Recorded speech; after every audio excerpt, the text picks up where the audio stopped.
The oil crisis in the 1970s nearly crippled the economy in Denmark.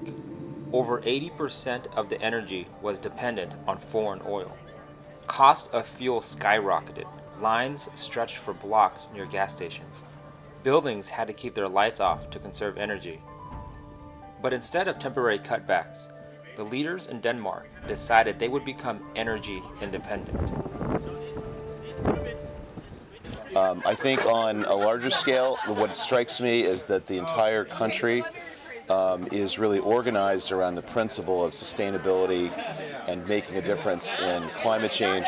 They also use a fair amount of market mechanisms to make it work, which I think is something that's important as we start to innovate in this space. Denmark's had a carbon tax since 1992, and it includes households and industry.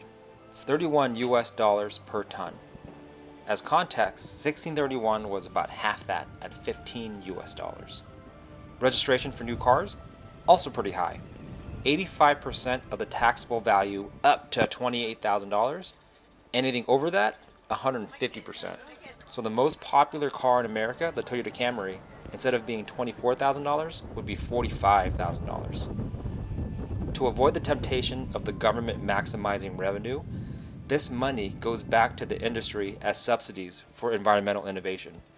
40% of the tax revenue is used for environmental subsidies, and 60% is returned to industry to implement these technologies themselves.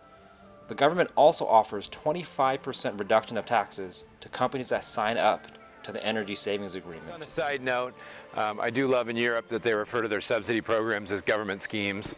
It seems fitting. So many good ideas in Denmark and around the world, and trying to figure out how to make them work in Washington State has been a challenge I've been thinking about. In Denmark, we toured Copenhagen, where 95% of the households are connected to district heating, fueled by a variety of energy sources, including biogas.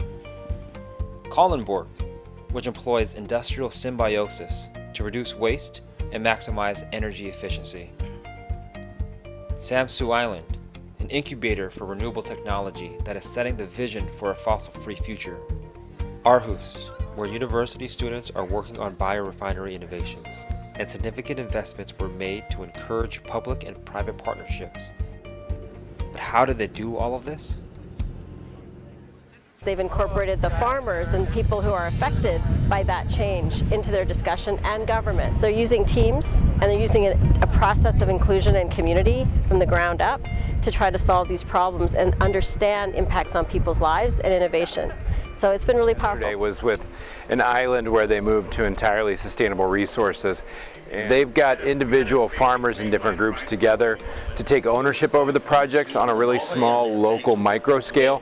And I think that's something that would work really well in Washington potentially, where so it's not a top-down approach from the government necessarily, but more community-led and driven. So, other thing I've been really impressed with is how much buy-in they've had, because they've done all this work ahead of time, right? So they don't just say, this is what we're going to do, here's our plan. They talk to people about it, and they make compromises, and I think that's really the key to good legislation. Learning a lot from all the folks that are here, all the legislators. Actually, there's some Democratic legislators that are with me. I used to hate every single Democratic legislator, but not anymore. So, just kidding. We have partnered with Scan Design for many years to bring public sector people, but we have wanted it to be bipartisan and from legislators from across the state, because we feel like there's lessons there that everybody can relate to, and we have seen that to be the case by the outcome city policies and regulations and statewide legislation.